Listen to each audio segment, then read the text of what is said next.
My name is Claudia, 36 years old, and 3 months ago I buried my husband Thomas after a sudden car accident. Our home, the only inheritance he left me, was our sanctuary for 10 years. At the funeral, my mother-in-law Elaine dropped a bombshell. "This house belongs to me now." Her cold eyes left no doubt she meant business. Before I tell you about the inheritance battle that forever changed my life, let me know where you're watching from and hit that subscribe button so you don't miss stories like this one. I met Thomas 12 years ago at a small coffee shop downtown.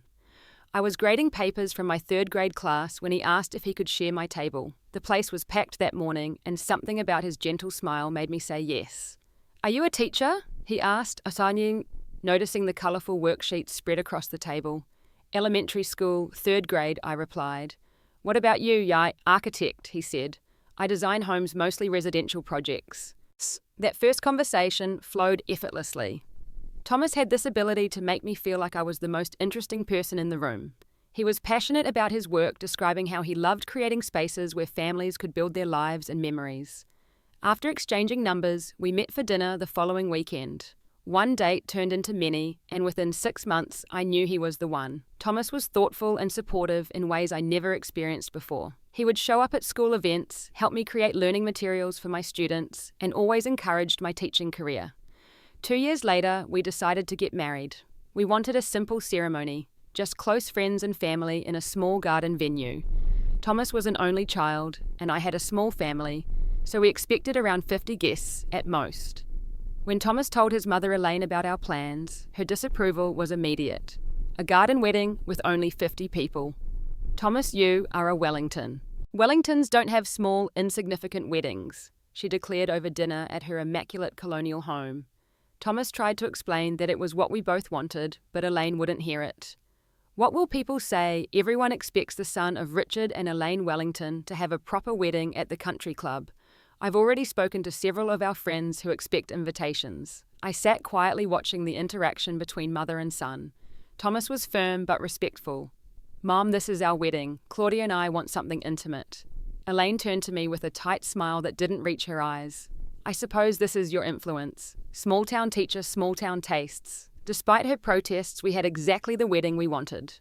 Elaine attended dressed in an extravagant designer outfit that seemed intentionally out of place at our casual ceremony. She barely spoke to me all day, but made sure to tell anyone who would listen that she had wanted to give her son a proper wedding. Shortly after we married, Thomas received an unexpected inheritance from his grandfather, a substantial amount that allowed us to buy our dream home. It was a beautiful craftsman-style house with a wraparound porch, hardwood floors throughout, and large windows that filled every room with natural light. The backyard had mature oak trees and enough space for the garden I always wanted.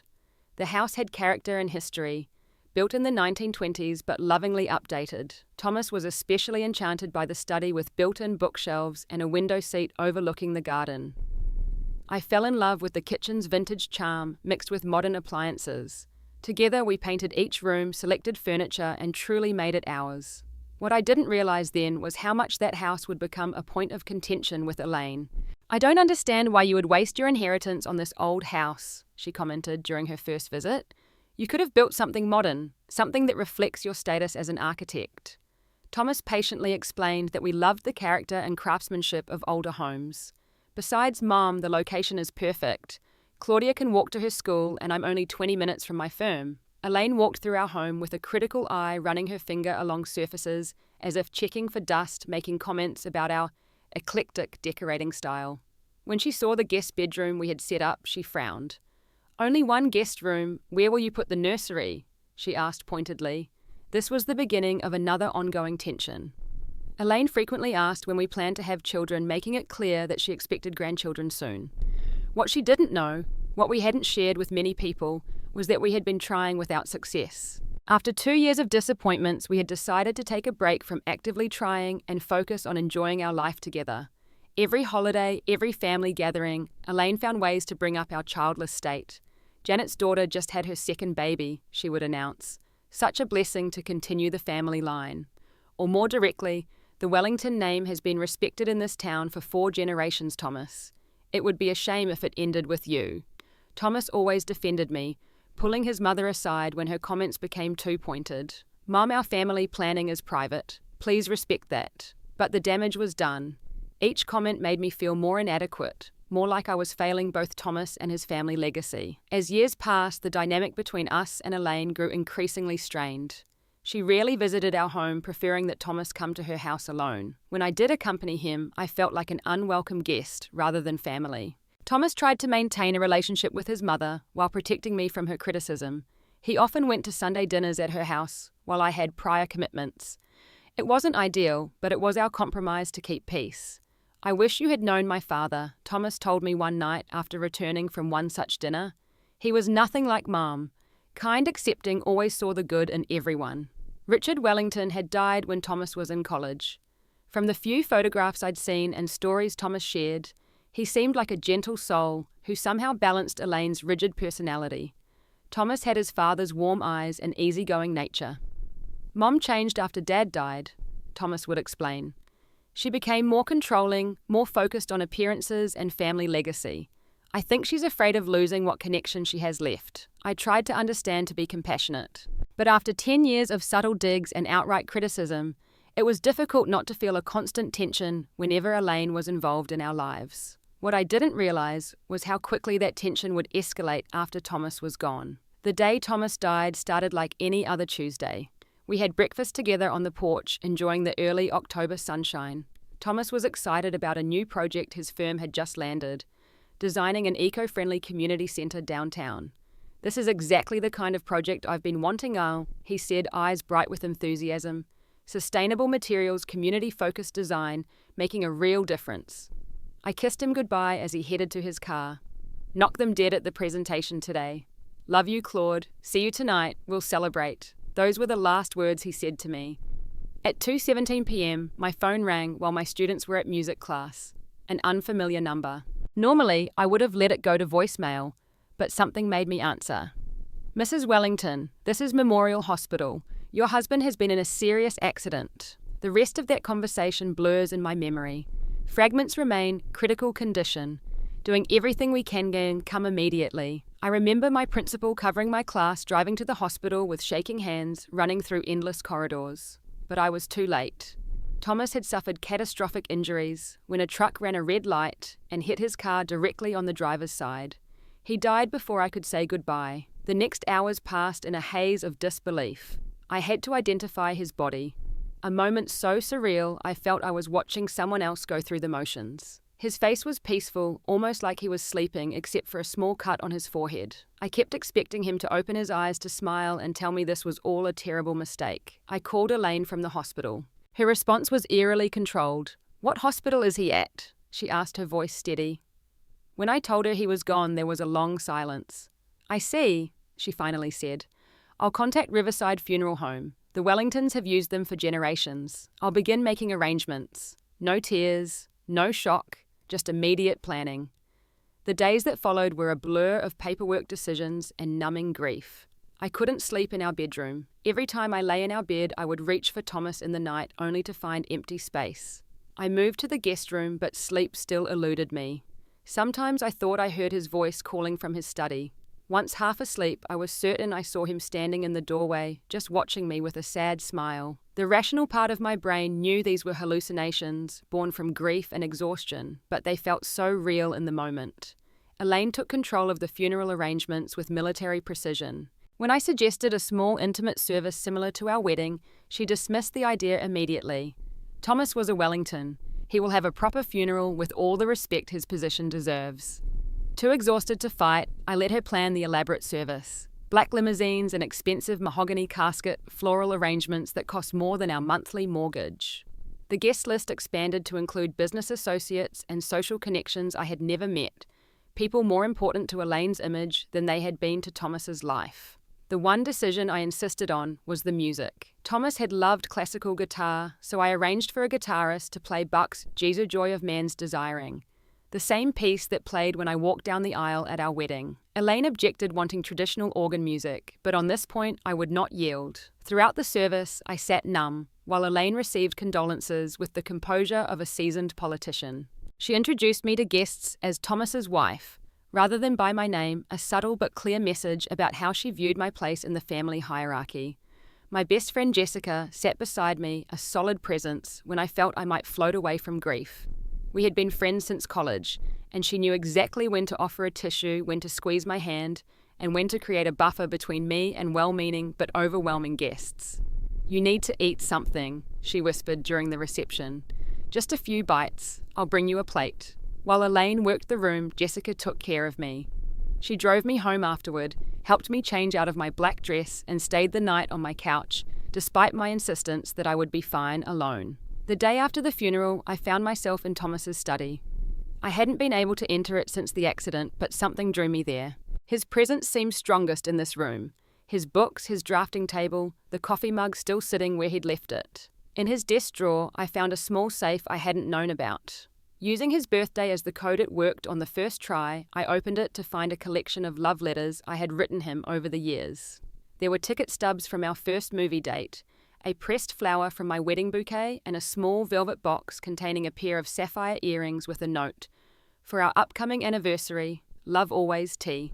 I collapsed into his chair, holding these treasures to my chest, finally releasing the deep sobs I had been suppressing through the formal rituals of the funeral. This was the Thomas I knew and loved. The man who saved sentimental tokens, who remembered anniversaries, who thought about surprises for me, even in the midst of his busy life.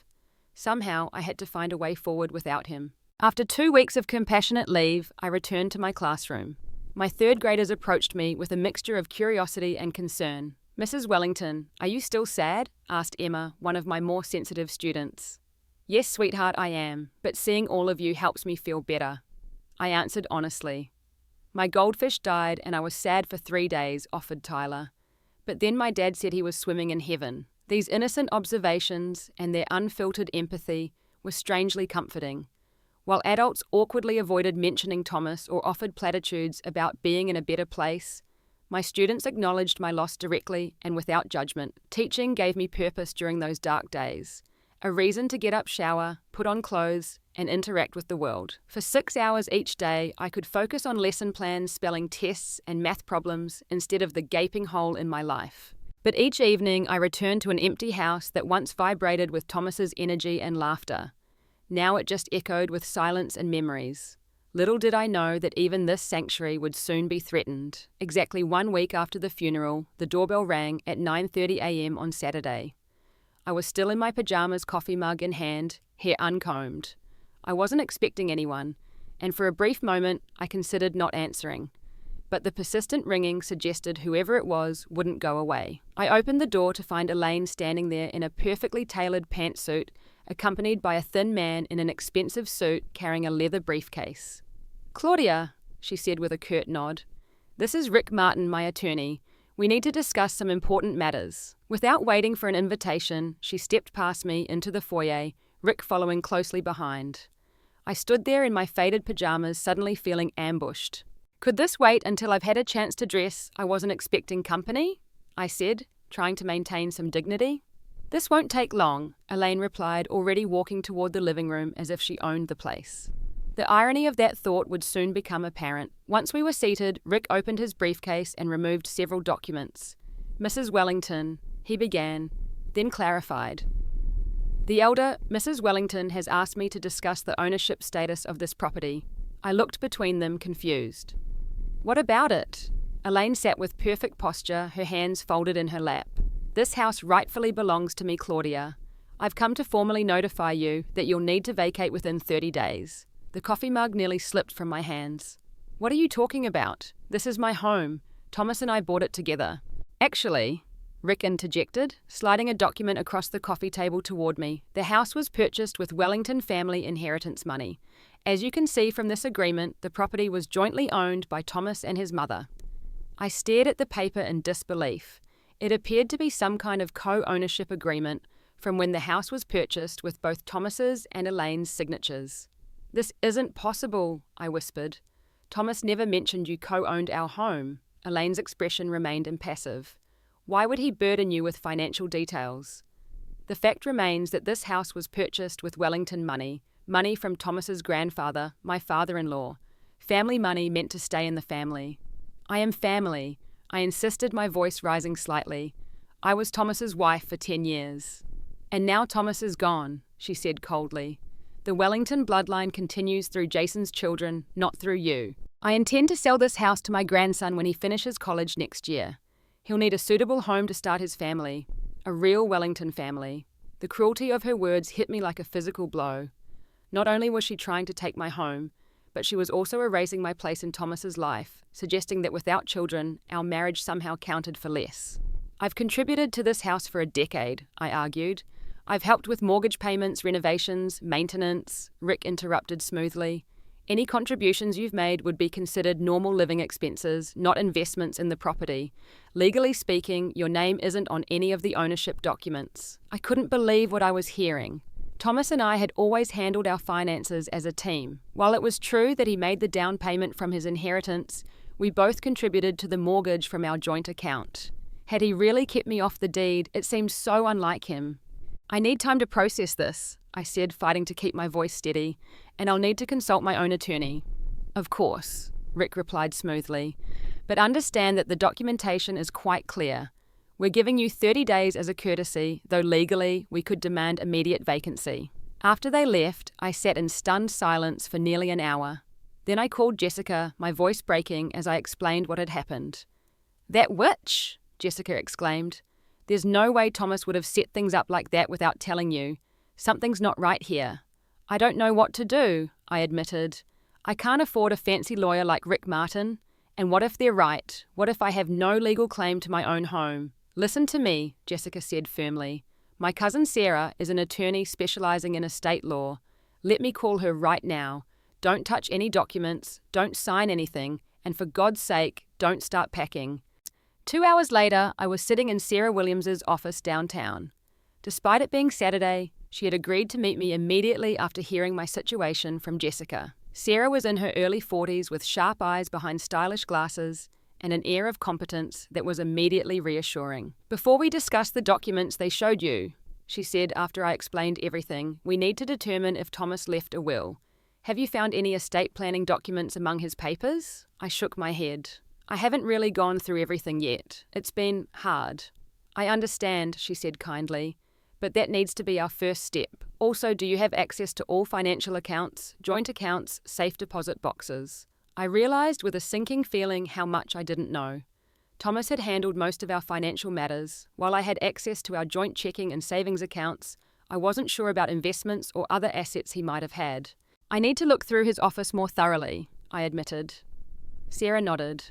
"That's your homework. Search everywhere. File cabinets, desk drawers, digital files on his computer. Look for anything related to property ownership, wills, trusts, or insurance policies." She leaned forward, her expression serious. "From what you've told me, something doesn't add up. It would be unusual for someone to co-own a home with their mother, rather than their spouse, without a very specific reason. And for Thomas never to mention this arrangement to you in 10 years of marriage, that's even more suspicious." As I left her office, I felt a mixture of dread and determination. My grief now had to share space with a new emotion, the need to fight for what Thomas and I had built together. Back at home, I stood in the doorway of Thomas's study, gathering courage. This room held so many memories. Thomas working late at his drafting table, the two of us reading in companionable silence on Sunday afternoons, planning our future vacations. Now it had to yield its secrets if I wanted to save our home. I started methodically one drawer at a time. His desk contained the usual office supplies, architectural journals, and project notes. The filing cabinet held household records, appliance warranties, tax returns, utility bills, all neatly labelled in Thomas's precise handwriting. In the tax returns, I found our mortgage statements. They clearly showed payments coming from our joint account, not solely from Thomas. I set these aside as potential evidence. After 3 hours of searching, I hadn't found anything related to property ownership or a will. Exhausted and discouraged, I slumped in his desk chair, running my hands through my hair. "Where would you put important documents, Thomas?" I whispered to the empty room. As if in answer, my eyes fell on the vintage architectural photograph hanging behind his desk, a black and white image of the Brooklyn Bridge that had been his father's. Thomas had always said it inspired him to become an architect. On a hunch, I stood on the desk chair and lifted the frame from the wall, nothing behind it. But as I went to rehang it, I noticed the frame was unusually heavy. Examining it more closely, I discovered a false back. Inside was a thin folder of documents. My hands trembling, I opened it to find exactly what I needed: Thomas's will, dated just 2 years ago, leaving everything to me, specifically including our family home at 1428 Maple Street. There was also a property deed with both Thomas's and Elaine's names, but attached to it was another document, a quitclaim deed signed by Elaine 5 years ago, transferring her interest in the property to Thomas alone. Most surprisingly, there was a handwritten letter from Thomas addressed to me. "My darling Claudia," it began. "If you're reading this, something has happened to me, and I'm so sorry for that. I hope we had many more years together, but if not, I want to make sure you're protected." The letter explained that when we first bought the house, Elaine had insisted on being co-owner since the down payment came from family money. Thomas had agreed temporarily to keep peace, but 5 years ago he had paid her $75,000 to relinquish her claim, which she had done by signing the quitclaim deed. "Mum has always been difficult," he wrote, "but she became increasingly possessive after Dad died. I worried she might try to control the house somehow if anything happened to me, which is why I've hidden these documents. If she ever causes problems, these papers establish that the house belongs solely to me, and now to you." There was more.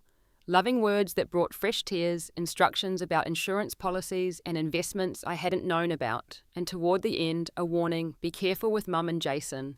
They've always had expectations about the Wellington legacy that I never shared. I've tried to create boundaries while maintaining relationships, but if I'm gone, they may see an opportunity to reclaim what they consider family assets. Attached to the letter were printouts of text messages between Thomas and his brother Jason, dating from around the time of the quitclaim deed.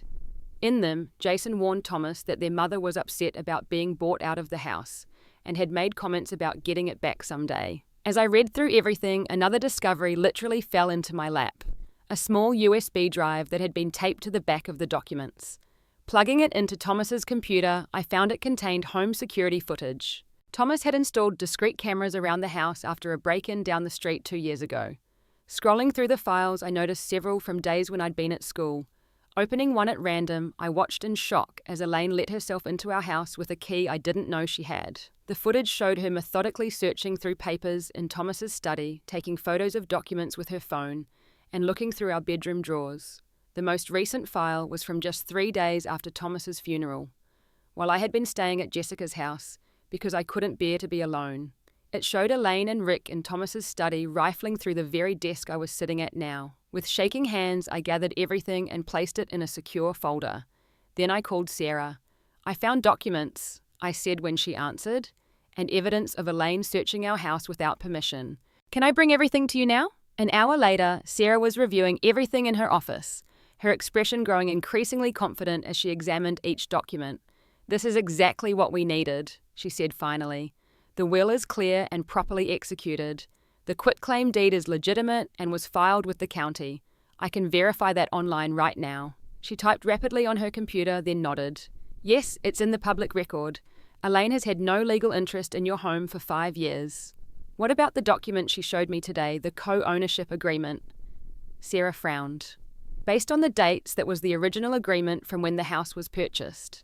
It's been superseded by the quitclaim deed. Either Elaine doesn't understand that, which I doubt, given she has legal representation, or they're deliberately trying to mislead me," I finished. "Exactly. And these videos of her entering your home without permission, searching through private documents? That's trespassing at minimum, if they modified or removed any documents that could constitute fraud or theft." For the first time since Elaine's visit that morning, I felt a glimmer of hope. "So what do we do now?" I asked. Sarah's smile was sharp. "Now we prepare our counterattack. They came at you, assuming you would be too grief-stricken and uninformed to fight back. They were wrong. The next 2 weeks were the most stressful of my life. Elaine escalated her campaign to claim the house, sending a professional appraiser to assess its value. Just a formality before the sale, she told me on the phone, calling daily with thinly veiled threats about legal consequences if I didn't cooperate with the inevitable, and even having landscapers show up unannounced to measure the yard for improvements her grandson might want. The constant pressure began affecting my health. I lost 7 pounds in 10 days, developed insomnia, worse than right after Thomas died, and started experiencing panic attacks, something I'd never had before. During one particularly bad episode, I found myself sitting on the kitchen floor at 3 a.m., hyperventilating, convinced I was having a heart attack. Jessica insisted I see someone and arranged an appointment with her therapist, Lauren. Initially reluctant, I felt I should be able to handle this on my own. I finally agreed after nearly breaking down in front of my class while reading Charlotte's Web. Lauren helped me understand that I was dealing with compound trauma, the devastating loss of Thomas compounded by the threat to my home and security. Your brain is in constant fight or flight mode, she explained. That's not sustainable. We need to give you tools to manage the acute stress while you work through the legal issues. She taught me breathing techniques, recommended specific sleep hygiene practices, and most importantly, validated that my reactions were normal given the circumstances. What you're experiencing isn't weakness, she assured me. It's a natural response to extraordinary stress. Acknowledging that is the first step toward managing it. I began keeping a detailed journal of all interactions with Elaine and her representatives. Every call, every unannounced visit, every comment she made about the house. Sarah had advised this documentation could be useful if we needed to demonstrate harassment. My neighbours who had known Thomas and me for years became unexpected allies. Martin and Diane next door had witnessed several of Elaine's intrusions and offered written statements about her behaviour. Carol across the street remembered conversations with Thomas where he'd explicitly referred to the house as ours, his and mine, with no mention of his mother's involvement. Even more surprising was the call I received from Jason Thomas's older brother. "Claudia, it's Jason Wellington," he said formally when I answered. We had never been close. Jason had inherited Elaine's social ambitions and judgmental nature. "What can I do for you, Jason?" I asked cautiously. There was a pause before he continued. I know what Mom is doing with the house. I wanted you to know I'm not involved. But you know about it. I couldn't keep the accusation from my voice. Another pause. Yes, she's been planning this since Thomas died. Actually, even before. Before, the implication sent a chill through me. Mom never accepted that Thomas paid her off for her share of the house. She considered it a loan, not a purchase. She's been saying for years that the house should stay in the family, meaning with me or my kids. I am family. I said, the familiar argument tasting bitter on my tongue. I know, Jason said, surprising me. Look, I can't openly go against Mom, but I wanted you to know I don't support what she's doing. Thomas would hate it. Then help me stop her, I pleaded. I can't get involved directly, but check the attic. Thomas stored some boxes there last time he visited Mom's house. He said they were old family papers he wanted to preserve. That's all I can say. Before I could ask more questions, he hung up. The attic wasn't a space I ventured into often, mainly used for holiday decorations and seasonal storage. But that evening, I climbed the pull-down ladder and began searching through the dusty space. In the far corner, partially hidden behind Christmas ornament boxes, I found 3 cardboard file boxes labelled Wellington Family Papers in Thomas's handwriting. Inside were old photographs, letters, and family documents going back several generations. In the 3rd box, I discovered a folder containing correspondence between Thomas and his grandfather, the source of the inheritance that had bought our house. Among these was a letter specifically stating that the money was a gift to Thomas alone to establish your own household independent of your mother's influence. There was also a draft of a letter from Thomas to Elaine from 5 years ago when he had paid her to relinquish her claim on the house. It outlined their agreement in Thomas's words and mentioned that he had consulted with a lawyer to ensure everything was properly documented,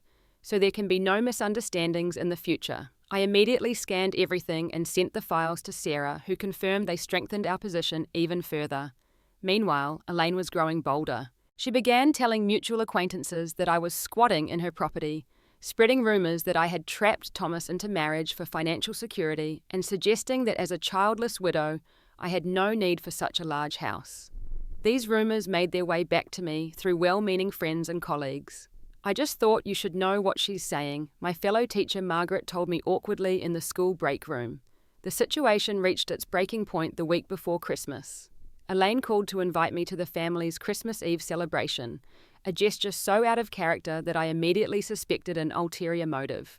It would mean so much to the family to have you there, she said with artificial sweetness. After all, this will be our first Christmas without Thomas. Against my better judgment and despite Jessica's warnings, I accepted. Perhaps it was the desperate hope that Elaine might have had a change of heart, or simply the dread of spending Christmas Eve alone in the house full of memories. The Wellington family gathering was held at Jason's large suburban home, decorated with professional precision for the holidays. When I arrived, Elaine greeted me with air kisses and introduced me to distant relatives as Thomas's widow, never by my name. Throughout dinner, I endured pointed comments about family traditions and carrying on the Wellington name. Jason avoided eye contact with me while his wife Amanda watched me with barely disguised contempt. After dinner, as everyone moved to the living room for drinks, Amanda cornered me near the elaborate Christmas tree. "I think it's time someone said it directly." She began, her voice low but sharp. "You don't belong here anymore. The Wellingtons have always kept property and inheritance within the bloodline. That house should go to people who will continue the family legacy, not some school teacher with no connection now that Thomas is gone." I stood frozen glass of barely touched wine in hand as she continued. "It's nothing personal, but you need to accept reality. You had 10 good years living in a house you could never have afforded on a teacher's salary. Consider yourself lucky and move on." Fighting back tears, I placed my glass on the nearest table and walked straight out the front door without saying goodbye to anyone. In my car, parked on the silent street lined with festive decorations, I finally let the tears flow. But as I drove home through the cold December night, something shifted inside me. The sadness and hurt gradually transformed into a steely resolve. Thomas had loved me, had provided for me, had warned me about his family's potential actions. He had taken steps to protect me and our home. I would not dishonor his memory by surrendering without a fight. When I reached home, my home, I called Sarah despite the late hour. "I'm ready to take this to court," I told her.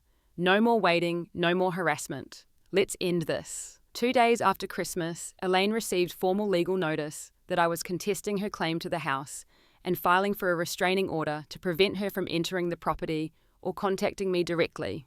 All communication was to go through our respective attorneys. The preliminary hearing was scheduled for January 10th. I spent the intervening weeks gathering additional documentation, preparing my testimony with Sarah, and trying to maintain some semblance of normalcy for my students who had returned from winter break full of holiday stories and new energy. On the morning of the hearing, I dressed carefully in a conservative navy suit that Thomas had always liked.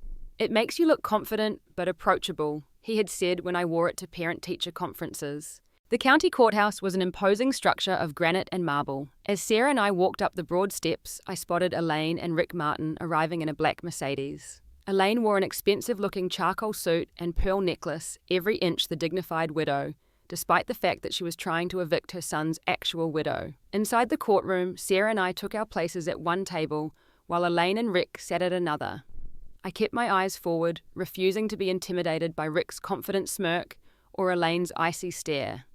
Judge Patricia Hernandez entered, a woman in her 60s with silver-streaked hair and reading glasses perched on her nose. After the formalities, she asked Rick to present Elaine's claim first. Rick approached the bench with practiced ease. "Your Honour, this case is quite straightforward. The property in question was purchased with Wellington family inheritance money, specifically designated to stay within the bloodline. Mrs. Elaine Wellington maintained co-ownership of the property from its purchase as documented in the original deed." He presented the co-ownership agreement, the same one Elaine had shown me that Saturday morning. As you can see, both Thomas Wellington and his mother Elaine Wellington are listed as owners. Upon Thomas's death without children, the property naturally reverts fully to the surviving owner, Elaine Wellington. Judge Hernandez reviewed the document carefully, then looked to Sarah. Counsel for the defense, Sarah stood with calm confidence. "Your Honour, we have evidence that directly contradicts and supersedes the document presented by the plaintiff." She approached and handed over several documents. "This is Thomas Wellington's last will and testament, properly executed and witnessed 2 years ago, specifically leaving the house to his wife Claudia Wellington. More importantly, this quitclaim deed signed by Elaine Wellington 5 years ago and properly filed with the county shows that she relinquished all interest in the property at that time." Rick Martin shifted uncomfortably as the judge examined these documents. Elaine's face had gone pale. "Furthermore," Sarah continued, "we have evidence that Thomas Wellington paid his mother $75,000 for her share of the property, which she accepted." She presented the bank records and the draft letter from Thomas I had found in the attic. Judge Hernandez looked up. "Mr. Martin, were you aware of this quitclaim deed?" Rick cleared his throat. "Your Honour, my client maintains that she signed that document under duress and misunderstood its implications. The deed was properly notarized and filed 5 years ago," the judge noted, "and there's a record of substantial payment. That's a long time to wait to claim misunderstanding." Sarah seized the moment. Additionally, Your Honour, we have evidence that Mrs. Elaine Wellington has engaged in questionable behaviour to advance her claim. With the judge's permission, Sarah played selected clips from the security footage, showing Elaine searching our house without permission, focusing particularly on the footage from right after the funeral. As you can see, Mrs. Wellington entered the property without Mrs. Claudia Wellington's knowledge or consent, searched through private documents, and appears to be photographing them. This occurred just days after her son's funeral, while Mrs. Claudia Wellington was staying with a friend due to her grief. The courtroom had grown very quiet. Even Rick Martin looked uncomfortable. Your Honour, Sarah continued, we have one more witness who can speak to the true ownership of this property. To my surprise, she called Jason Wellington to the stand. I hadn't known he would be there. He had entered quietly and sat at the back of the courtroom. After being sworn in, Jason looked anywhere but at his mother as he testified. Thomas paid Mum $75,000 5 years ago specifically to buy out her interest in the house, he confirmed. She was unhappy about it, but she accepted the money and signed the papers. She told me afterward that she felt Thomas was breaking family tradition by insisting on full ownership. And did your brother indicate why he wanted sole ownership? Sarah asked. Jason glanced briefly at me before answering. He said he wanted to ensure that if anything ever happened to him, Claudia would have security. He knew Mom might complicate things. When Rick declined to cross-examine Jason, Judge Hernandez called a brief recess to review all the evidence. As we waited, I noticed Elaine and Rick in intense whispered conversation, her face flushed with anger. Upon returning, Judge Hernandez delivered her ruling. Based on the evidence presented, it is clear that Elaine Wellington legally relinquished her interest in the property at 1428 Maple Street 5 years ago through a properly executed and filed quitclaim deed in exchange for substantial compensation. Thomas Wellington's will further clarifies his intention for the property to pass to his wife Claudia Wellington. She looked directly at Elaine. Mrs. Wellington, the court finds your claim to this property without merit. Furthermore, your unauthorized entry into the property and search of private documents is deeply concerning. While Mrs. Claudia Wellington has not pressed charges for trespassing, I strongly advise you to cease such behavior immediately. Turning to me, her expression softened slightly. Mrs. Wellington, the court confirms your full and legal ownership of the property in question. The restraining order preventing Elaine Wellington from entering your property without written permission is granted for a period of 1 year, after which it may be reviewed if necessary. Relief flooded through me as Sarah squeezed my hand under the table. Across the aisle, Elaine sat rigidly, her face a mask of controlled fury. As we left the courtroom, I heard Elaine's sharp voice behind me. This isn't over, Claudia. That house belongs in the Wellington family. I turned slowly to face her. I am a Wellington, Elaine. Thomas made me one, and he wanted me to have our home. For once, she had no retort. That evening, sitting alone in the house that was now indisputably mine, I felt a strange mixture of triumph and emptiness. I had won, yes, but the victory highlighted all I had lost. Thomas's presence, the future we had planned, the joy we had shared in this space. Running my hand along the kitchen countertop where we had prepared countless meals together, I realized something important. This house, while full of memories, was not Thomas. Defending it had been necessary to honor his wishes and protect what he wanted for me. But perhaps holding on to it wasn't the only way to move forward. The next day, I contacted a real estate agent. By January 20th, the house was on the market. By February the 1st, I had accepted an offer well above asking price from a young family with 2 small children. The day before closing, I had a special delivery sent to Elaine's house.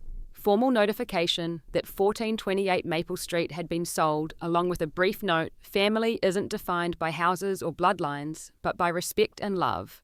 Thomas taught me that. I later heard through Jason that Elaine had been making plans for her grandson to move into the house immediately after Christmas, never imagining I would sell it out from under her. It's been almost 2 years since I sold the house and began rebuilding my life. With the proceeds, I purchased a sunny apartment near my school, a smaller space, but one without the shadows of grief and conflict that had come to darken our family home. The process of sorting through our possessions was both painful and cathartic. Each item required a decision: keep as a treasured memento, donate to someone who could use it, or let go completely. Thomas's drafting table now sits in my new home office. His collection of architectural books fills my shelves.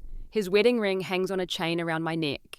but many things I released, understanding that I didn't need physical objects to keep Thomas in my heart. I used a portion of the money from the house to establish the Thomas Wellington Memorial Scholarship at the elementary school where I teach. Each year, it provides art supplies and architecture-focused educational experiences for students who share Thomas's creative spirit. The first year after his death was a blur of grief punctuated by moments of unexpected peace. I joined a support group for young widows and widowers, where I found people who truly understood the complex journey of losing a partner too soon. Some days were harder than others. Birthdays, anniversaries, holidays all reopened the wound. But slowly, almost imperceptibly, the pain began to transform from a sharp, constant presence to a softer ache that could coexist with moments of joy. Jessica remained my rock throughout, dragging me out for coffee when I isolated myself too long, listening without judgment on my darkest days, and celebrating small victories in my healing journey. Thomas would be proud of how you've handled everything, she told me once. Not just standing up to Elaine, but how you've honored him while still finding a way forward. I hope she's right. I've tried to make decisions that respect both his memory and my need to create a new life. As for Elaine, I've had no direct contact since the court hearing. Jason occasionally sends polite messages, birthday wishes, a Christmas card, maintaining a distant but respectful connection. Through mutual acquaintances, I heard that Elaine's social standing took a hit after word spread about her attempt to evict her son's widow. Several longtime friends apparently distanced themselves, uncomfortable with her actions. Last month, I unexpectedly ran into Jason at a charity auction for the Children's Hospital. I was there representing my school. He was attending with business associates. "Claudia," he said, approaching hesitantly during the intermission, "you look well." "Thank you," I replied, surprised by the genuine warmth in his voice. "How have you been?" We chatted awkwardly for a few minutes before he said what seemed to be weighing on his mind. "I want to apologize for everything with the house, for not standing up to Mum sooner, for how the family treated you after Thomas died. It was wrong." I nodded, appreciating his words, while noting they couldn't change what had happened. "How is your mother?" I asked, more out of politeness than genuine interest. Jason sighed. "Honestly, lonely. A lot of her friends have drifted away. She won't admit it, but I think she regrets how she handled things.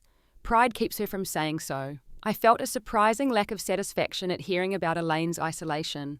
Revenge had never been my goal, only justice and peace. "I hope she finds happiness," I said sincerely. "Life's too short for bitterness." As I drove home that evening, I reflected on my journey since Thomas died. The grief hasn't disappeared. I don't think it ever will completely. But it has changed shape, becoming less of a crushing weight and more of a companion that walks beside me, sometimes in the background, sometimes moving forward to remind me of what I've lost. I've learned that family isn't defined by legal documents or shared DNA. It's created through love, respect, and showing up for each other through both joy and pain. My family now includes Jessica and her husband, my fellow teachers who rallied around me, my students who bring daily purpose, and even some members of my support group who started as strangers, united by loss, and have become dear friends. The money from selling the house gave me financial security, but the experience of defending my right to it gave me something more valuable, the knowledge that I am stronger than I ever imagined. Thomas saw that strength in me even when I didn't recognize it myself. Sometimes I wonder if he somehow knew I would need to find that inner power someday. If those hidden documents and careful preparations were his way of not just protecting me legally, but empowering me emotionally to stand up for myself when he couldn't be there to stand beside me. What I know for certain is that the true value of a home isn't in its walls or its market price, but in the love it shelters. I carry that love with me now, not tied to any physical structure, but alive in my heart and memories. If you're facing your own battle for what rightfully belongs to you, remember that standing up for yourself isn't selfish. It's an act of self-respect, and often an act of love for those who wanted the best for you. And sometimes knowing when to fight and when to let go is the most important wisdom of all. Have you ever had to defend what was rightfully yours, or discovered that letting go was actually the path to freedom? Share your stories in the comments below. And if this story resonated with you, please like, subscribe, and share it with someone who might need to hear that they have the strength to stand up for themselves. Thank you for listening to my journey, and remember, the most valuable inheritance isn't property or possessions, but the courage to create your own path forward.